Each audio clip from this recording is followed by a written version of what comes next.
मैं पादरी समूएल मंडू इस त्रिनेत्रीस काल में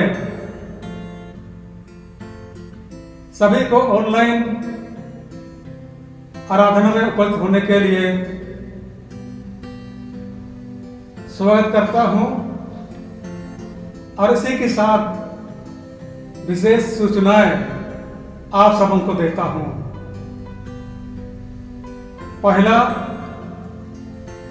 हर एक कोई मास्क पहनना है। दूसरा, हम हर एक 2 मीटर की दूरी में रहने को कभी ना भूलें और इस सहाय हाथ मिलाने के द्वारा ना करें। यही आपके लिए सूचना है। इसी के साथ आज ऑनलाइन के द्वारा हम त्रिएक परमेश्वर की आराधना का आरंभ साक्षीवाणी गीत नंबर 1 के साथ करें। हालेलुया, धन स्तुति जय ईश्वर पिता को जो सदाए राज सर्व धर्म से करता, तू है हमारा जीवन दान। हम तेरा यश आह्लाद के साथ नित्य गावे है जग भारता। जागो रागो सुर मिलाओ गुण गात गाओ जगेश्वर का जो है अद्भुत सेनाओं का।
त्रिएक परमेश्वर पिता और पुत्र और पवित्र आत्मा के नाम से आमीन। हमारी सहायता ईश्वर के नाम से है जिसने स्वर्ग और पृथ्वी को सृजा। स्तुति होवे पिता को और पुत्र को और पवित्र आत्मा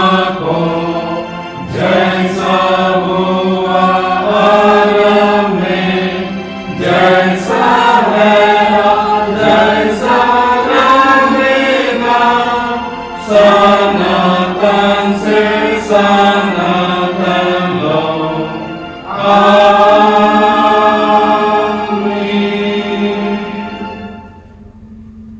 अब हम ईश्वर के सामने अपने पापों को दीनताई से मान लें। हे सर्वशक्तिमान ईश्वर दयालु पिता, हम दीनताई से सब पाप और अपराधों को तेरे सन्मुख मान लेते हैं। तो अपने प्रिय पुत्र हमारे प्रभु यीशु ख्रीस्त के कारण हम पर दया दृष्टि कर और हमारे सब पापों को क्षमा कर। आमीन।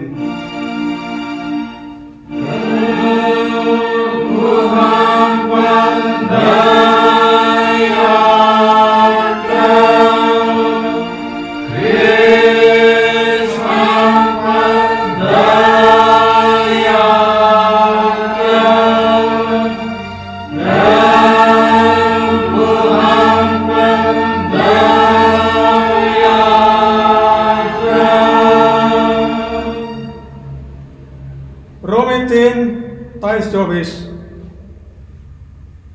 शांति का वचन।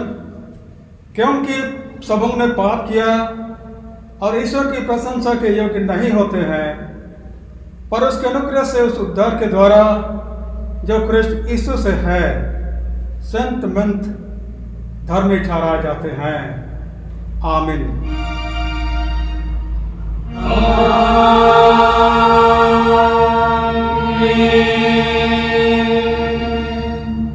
मंडली उठे। सबसे ऊंचे स्थान में ईश्वर का गुणगान होवे।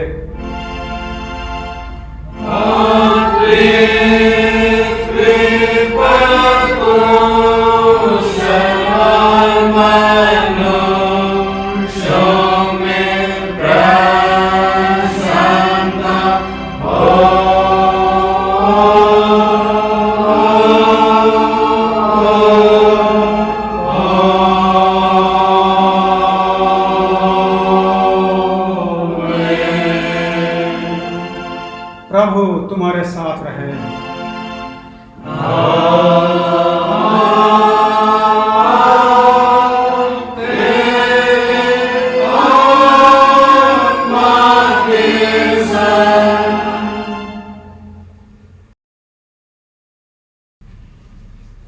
हम प्रार्थना करें। हे सर्वशक्तिमान ईश्वर दयालु पिता, हम तेरा धन्य मानते हैं कि तू अपने प्रिय पुत्र यीशु ख्रीस्त के द्वारा पाप क्षमा और अनंत जीवन की वाचा दी है। हम इसी तेरी दया के कारण तेरी विनती करते हैं कि अपने पवित्र आत्मा के द्वारा हमारे मनों में सच्चे विश्वास और दृढ़ आशा उत्पन्न करके संभाल कि हम इस समय के दुख में धीरजवान होकर मृत्यु की घड़ी कुशल के साथ संसार से विदा हो सके और हमारे प्रभु यीशु ख्रीस्त के पुण्य प्रताप से स्वर्ग राज्य में प्रवेश का सदा के लिए परम सुख के भागी हों, जिससे हम युग न युग तेरी स्तुति और महिमा करते रहें। आमीन।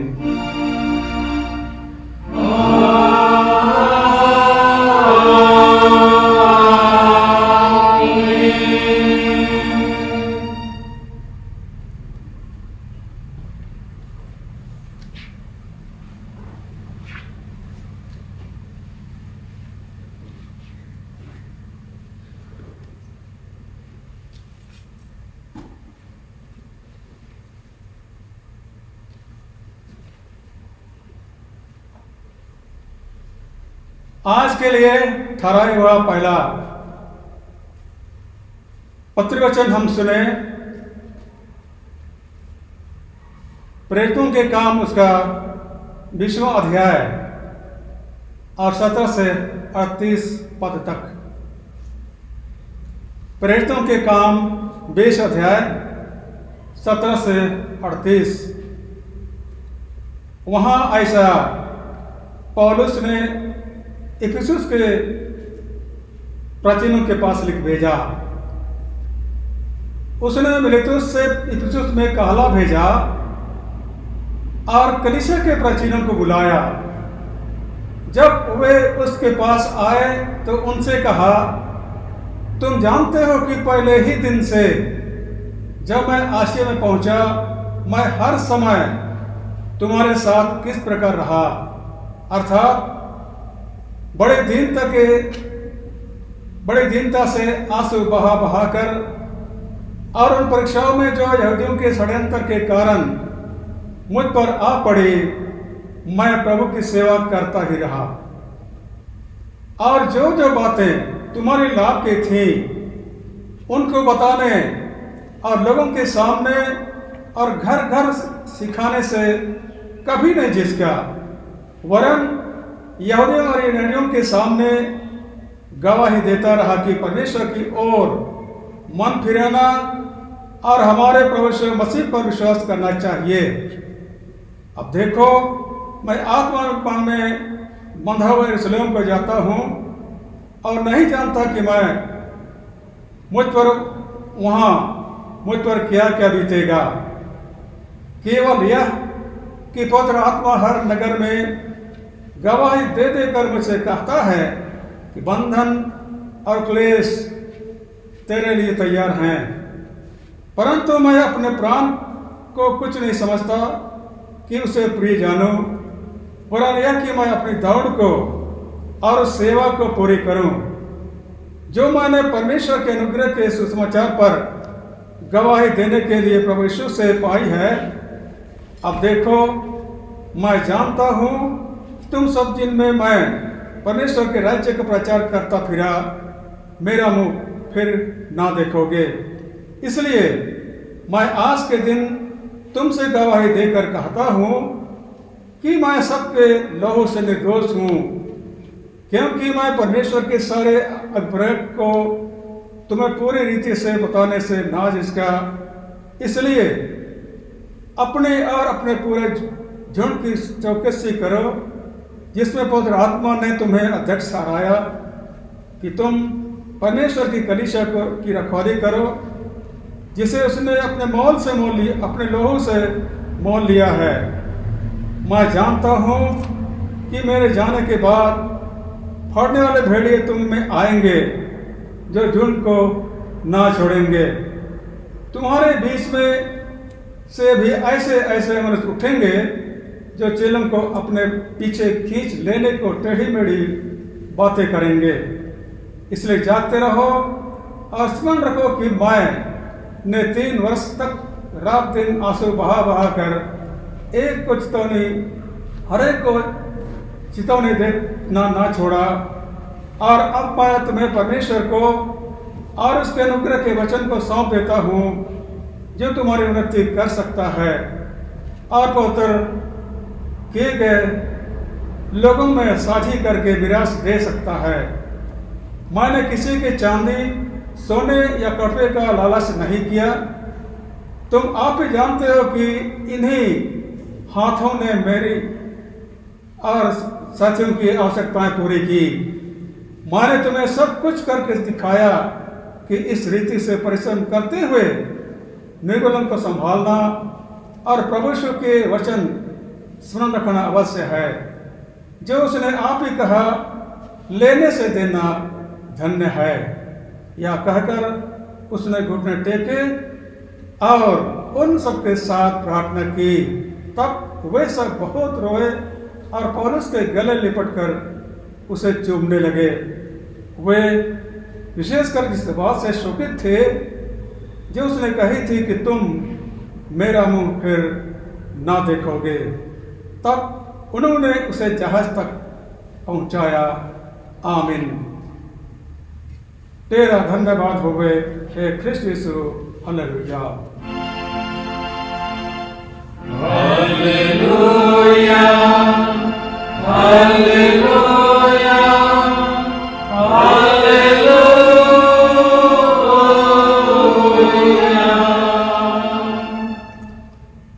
अब हम समस्त क्रिस्तों कलीसिया के संग अपना महापवित्र विश्वास मान लेकर यूं कहें, मैं विश्वास करता हूँ परमेश्वर पिता पर, जो स्वर्ग और पृथ्वी का सर्वशक्तिमान सृजनहार है, और उसके एक लौटे पुत्र अपने प्रभु यीशु ख्रिस्त पर, जो पवित्र आत्मा से गर्भ में आया, कुंवारी मरियम से उत्पन्न हुआ, पुन्तियुस पिलातुस के आज्ञा से दुख उठाया, क्रूस पर चढ़ाया गया, मर गया और गाड़ा गया, पाताल में उतरा, तीसरे दिन मृतकों में से जी उठा, स्वर्ग पर चढ़ गया और परमेश्वर सर्वशक्तिमान पिता के दाहिने हाथ बैठा है, जहाँ से वह जीवितों और मृतकों का विचार करने को फिर आएगा। मैं विश्वास करता हूँ पवित्र आत्मा पर, एक ही पवित्र क्रिस्तानी कलीसिया, पवित्रों की संगत पर, पापों की क्षमा दे के जीतने और अनंत जीवन पर। आमीन।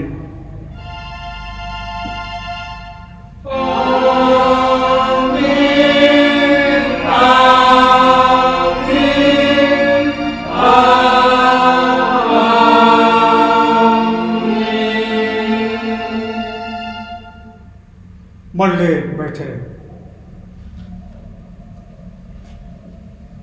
आगे दूसरा गीत हम साक्षी वाले से गावे, गीत नंबर 144।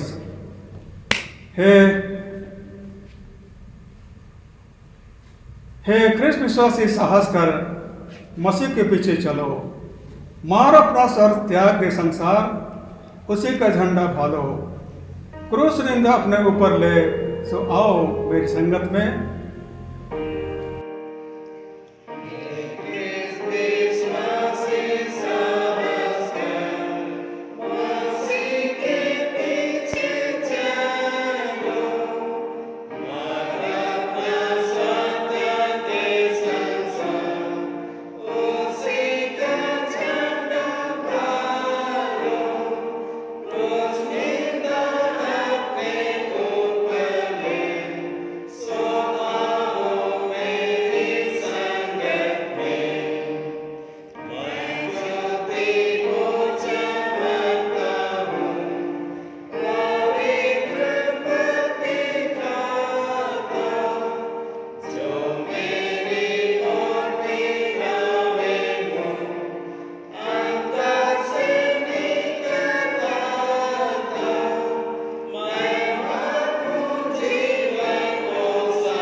तुम्हें हमारे पिता परमेश्वर और परमेश्वर मसीह की ओर से अनुग्रह और शांति मिले।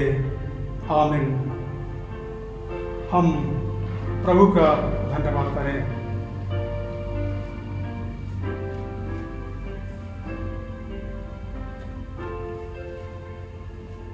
हे सर्वशक्तिमान परमेश्वर दयालु ईश्वर पिता, हम तेरे पवित्र भवन में आकर अपनी आंखें तेरी ओर उठाते हुए धन्यवाद देते हैं और विनती करते हैं, आज की इस आराधना में तू अपनी उपस्थिति दे, अपने पवित्र आत्मा की अगुवाई में तेरे वचन की गहराई को जानने सकें और उसके अनुसार हम अपना जीवन व्यतीत कर सकें। मसीह यीशु के नाम से हम यह प्रार्थना मांगते हैं, सुन और ग्रहण कर। आमीन।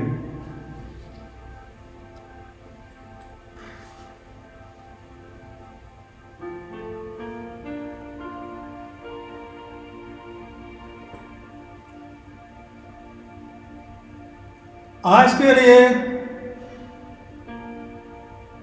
ठहराया हुआ सुसमाचार हम सुने।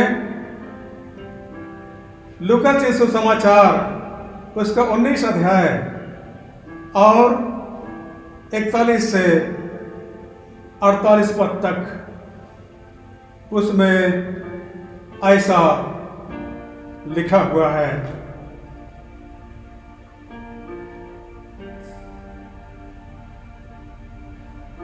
जब वह निकट आया तो नगर को देखकर उस पर रोया और कहा, क्या ही भला होता कि तू, हाँ तू ही इसी दिन में कुशल की बातें जानता, परंतु अब वे तेरी आंखों से छिप गई, क्योंकि वे दिन तुझ पर आएंगे कि तेरे बैरी मोर्चा बांध कर तुझे घेर लेंगे और चारों ओर से तुझे दबाएंगे और तुझे और तेरे बालकों को जो तुझ में है मिट्टी में मिलाएंगे और तुझ में पत्थर पर पत्थर भी ना छोड़ेंगे, क्योंकि तूने उस अवसर को जब तुझ पर कृपा दृष्टि की गई नहीं पहचाना। तब वह मंदिर में जाकर बेचने वालों को बाहर निकालने लगा और उनसे कहा, लिखा है मेरा घर प्रार्थना का घर होगा, परंतु तुमने उसे डाकुओं की खोह बना दिया है। वह प्रतिदिन मंदिर में उपदेश करता था और प्रधान याजक और शास्त्री और लोगों के प्रमुख उसे नष्ट करने का अवसर ढूंढते थे, परंतु कोई उपाय ना निकाल सके कि यह किस प्रकार करें, क्योंकि सब लोग बड़ी चाह से उसकी सुनते थे। आमीन। मंडली बैठे।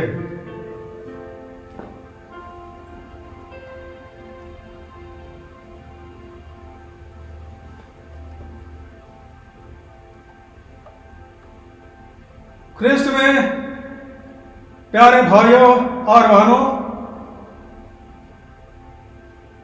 आज त्रिनित्यादीश काल के 10वें रविवार के पवित्र दिन में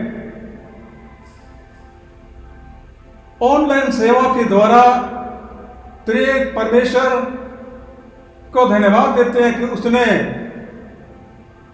बीते सप्ताह के हर दिन और बीते रात्रि में भी और भिन्न भिन्न प्रकार के परिस्थितियों के होते हुए भी हमें सुरक्षित रखा और आज का यह नया सवेरा पवित्र दिन को देखने दिया और त्रिएक परमेश्वर की महिमा के गीत गा सके। पहला पाठ के वचन के द्वारा हमें वर्तमान समय के भिन्न परिस्थितियों में पौलुस प्रेरित के मिशनरी सेवा से दीनता के साथ त्रिएक परमेश्वर की महिमा करने, सबके आत्मिक लाभ के लिए घर घर वचन सुनाने, सभी लोगों को सहनशीलता का संदेश सुनाने तथा मंडलियों और कलीसियाओं के भाई बहनों को ऑनलाइन सेवा देने को प्रेरित करता है, ताकि इस ऑनलाइन सेवकाई से बहुतों को आशीष मिले। हमारे मुक्तिदाता यीशु मसीह के जन सेवा गलील के काना नगर के विवाह भोज में पानी को दाखरस बनाने के बाद यरूशलेम मंदिर के अशुद्धता की शुद्धिकरण के साथ उसने अपना पहला जन सेवा आरंभ किया था। और समाप्ति भी 3.5 साल के बाद, जन सेवा में नाना प्रकार के रोगी दुखी, भूखे प्यासे, पापी दुराचारी और अनेकों प्रकार से गिरे पड़े लोगों को नया जीवन देने और शैतान संसार तथा मृत्यु की शक्ति पर विजय पाने के साथ उसके चेलों और उस पर विश्वास करने वालों की बड़ी भीड़ के साथ खुशी मनाते हुए अपनी विजय यात्रा में यरूशलेम नगर प्रवेश किया और मंदिर की शुद्धिकरण के साथ समाप्त भी किया। परंतु आज के उपदेश वचन लूका 19:41 से लेकर के 48 में जब मनन करते हैं तो वहां पाते हैं कि यीशु के अपने गृह नगर यरूशलेम को देखकर रोया। उसके रोने से हम यह समझ सकते हैं कि उसके गृह नगर यरूशलेम में भ्रष्टाचार बिल्कुल चरम पर था और धार्मिकता भी समाप्त हो चुका था। इसलिए यीशु रोकर भी अपने गृहनगर वासियों के भ्रष्टाचार को दूर करने के लिए प्रस्ताव का संदेश दिया और कहा कि क्या ही भला होता कि तू इसी दिन में कुशल की बातें जानता, परंतु वे अर्थात कुशल की बातें तेरी आंखों से छिप गई। अर्थात नगरवासियों का पारिवारिक, सामाजिक और उसी के साथ साथ में राजनैतिक जीवन वहां का पूरी रीति से गिर चुका था और इस प्रकार की गिरी हुई दुर्दशा को देखकर यीशु ने उन्हें न्याय की बातें भी कही कि अगर नगरवासियों का जीवन ऐसा ही बढ़ेगा, नगर बर्बाद हो जाएगा। और फिर धार्मिकता बहाल करने के लिए यरूशलेम मंदिर में चल रहे बाजारू कारोबार में जो लेन देन कर रहे थे निकाल दिया, कबूतर बेचने वालों की चौकियां उलट दी, सर्राफों के पीढ़ों को उलट दिया, भेड़ों बैलों को मंदिर से निकाल दिया और सभी प्रकार के लेन देन करने वालों को जो मंदिर में थे निकाल दिया और उनसे कहा, मेरा घर प्रार्थना का घर होगा, परंतु तुमने उसे डाकुओं का खोह बना दिया है। यीशु के इसी मंदिर शुद्धिकरण अभियान के साथ यरूशलेम मंदिर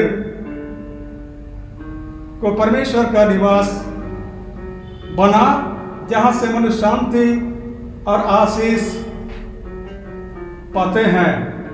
वैसा ही आज भी जब अपने घर, परिवार, समाज और कलीसिया की वर्तमान परिस्थितियों को देखते हैं तो जैसा मसीह के सेवकाई के दिनों में जो बुरा यरूशलेम में व्याप्त था, वैसा ही आज भी मसीही परिवार में तथा मसीहों के बीच में भी पाते हैं।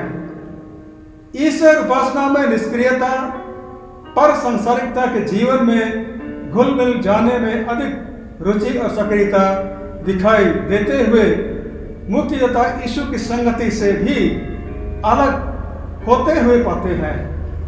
आज सांसारिकता के अन्य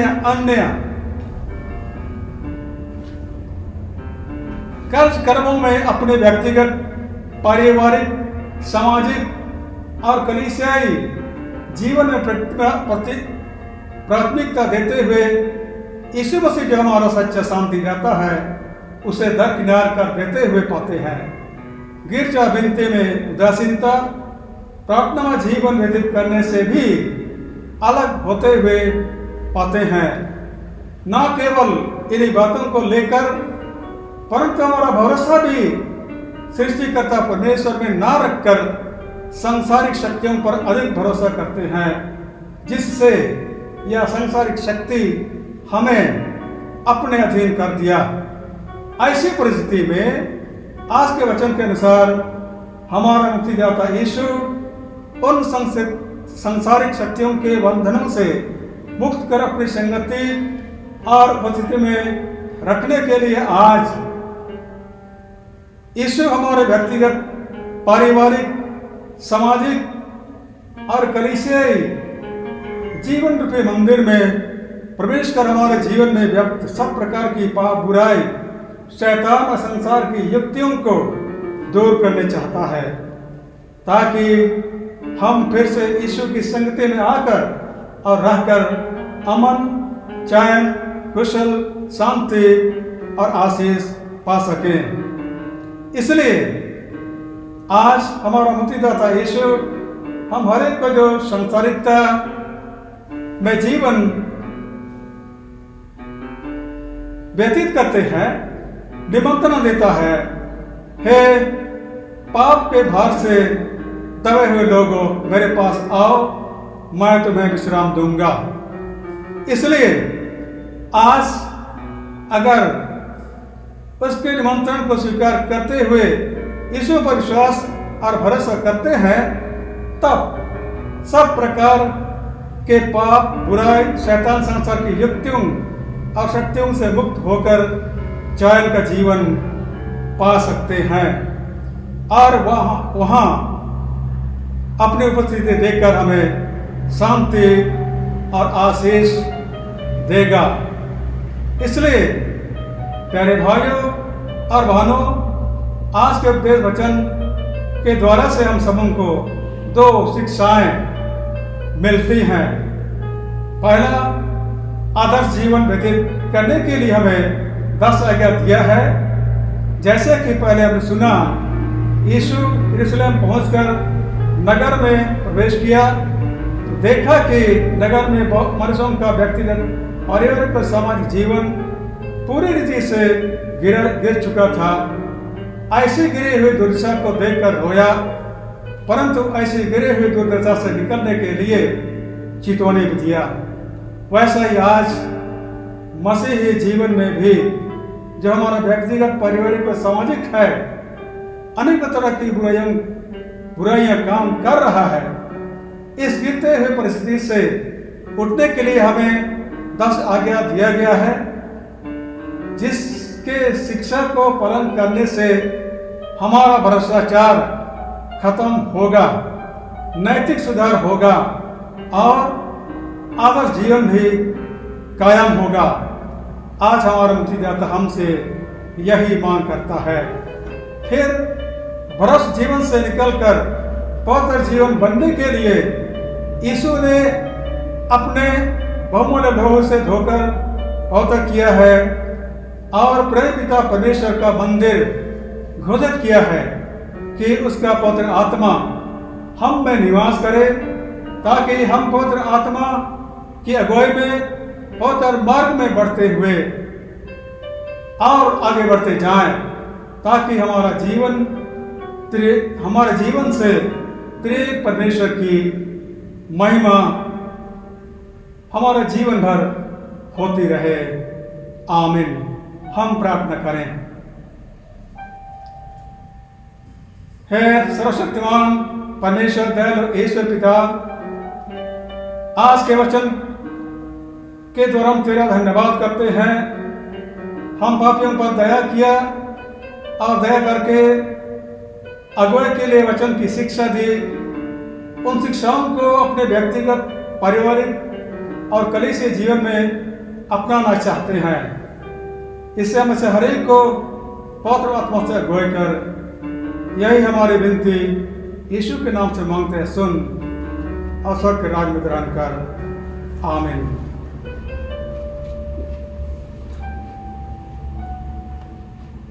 और ईश्वर की शांति जो समस्त ज्ञान से परे है, ख्रिस्ट यीशु में सबके हृदय और मन की रक्षा करे अब से सदा लो। आमीन।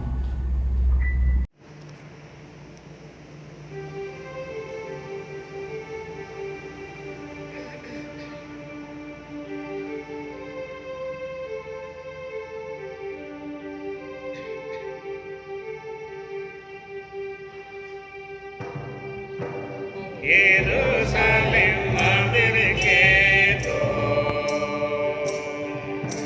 प्रभु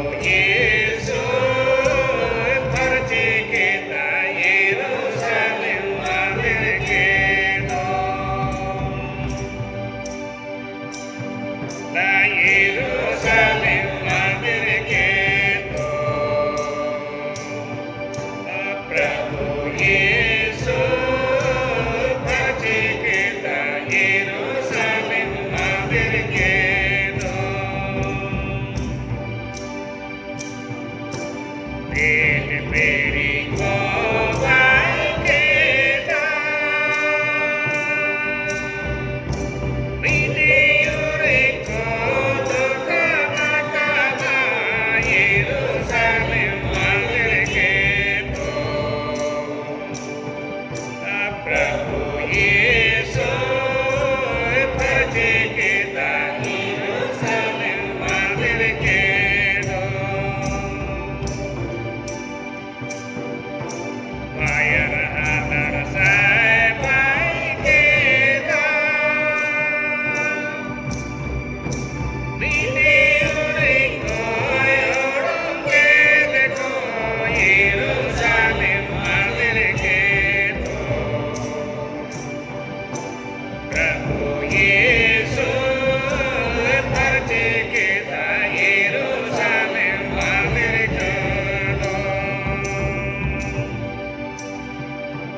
हम प्रभु का धन्यवाद करें।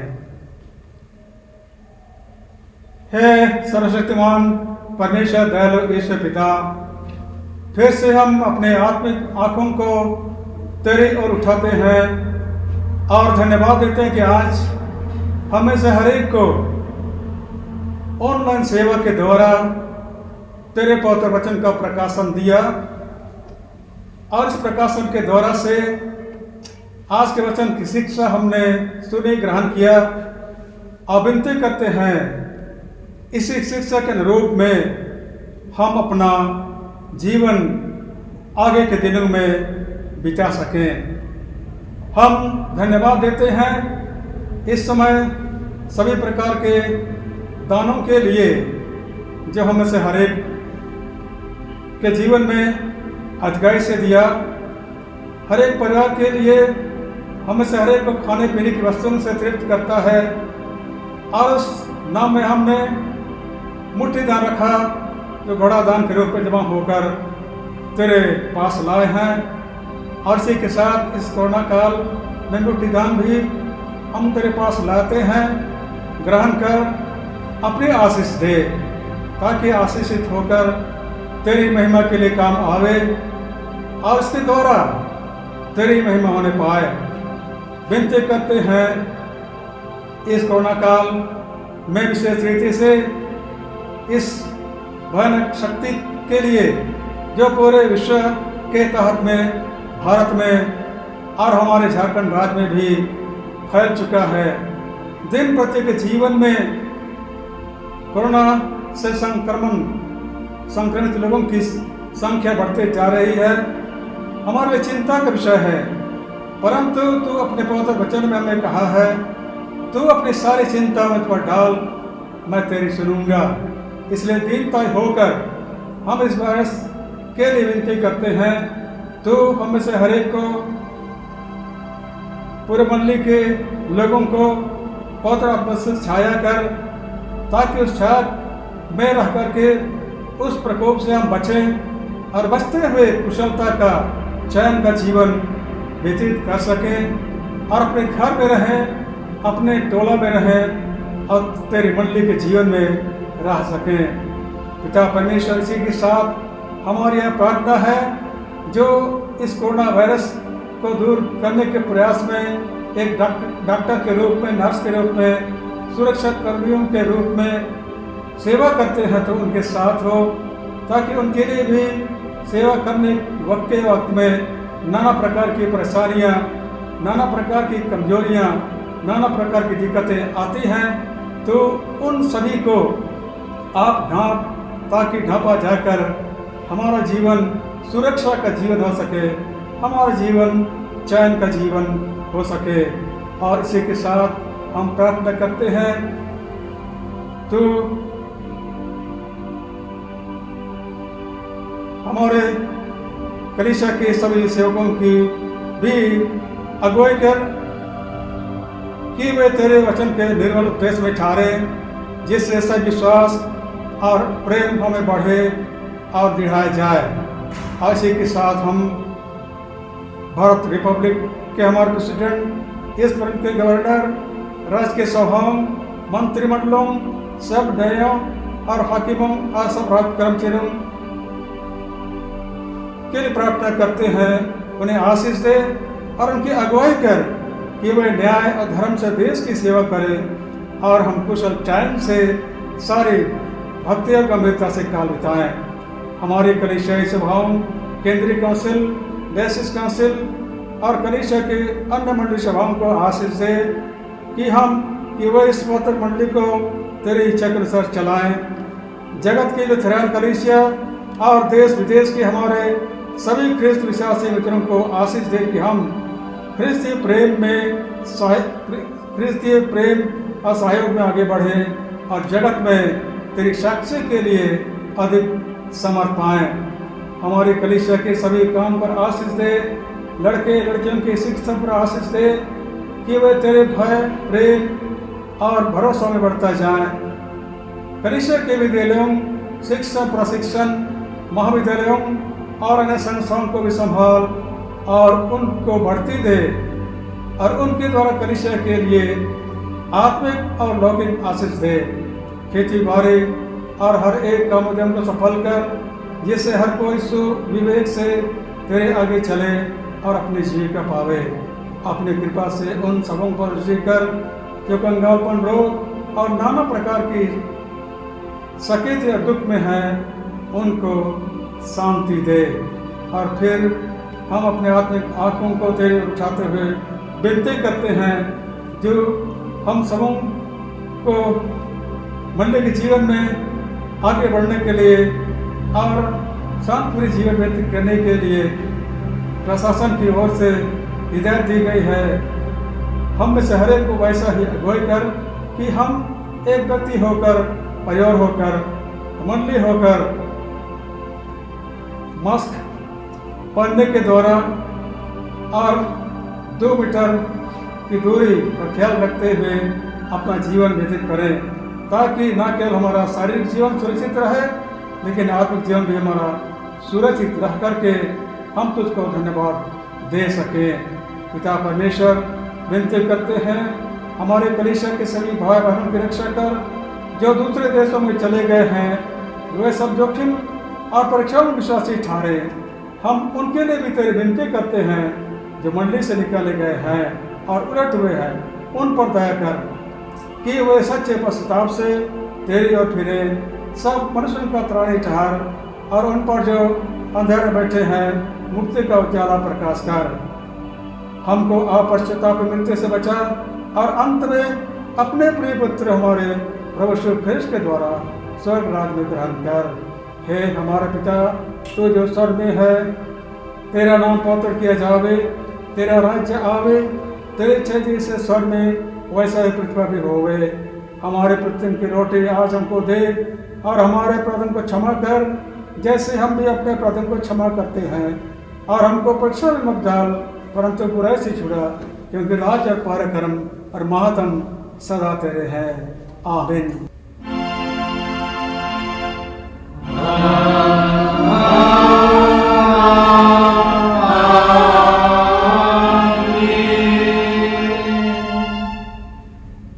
अब प्रिय परमेश्वर की आशीष दिन मन से ग्रहण कर।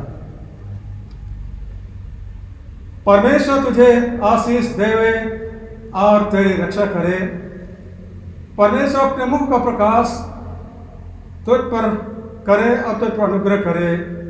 परमेश्वर अपने मुख का प्रकाश तुझ पर प्रकाश करे और तुझे कुशल देवे। आमीन।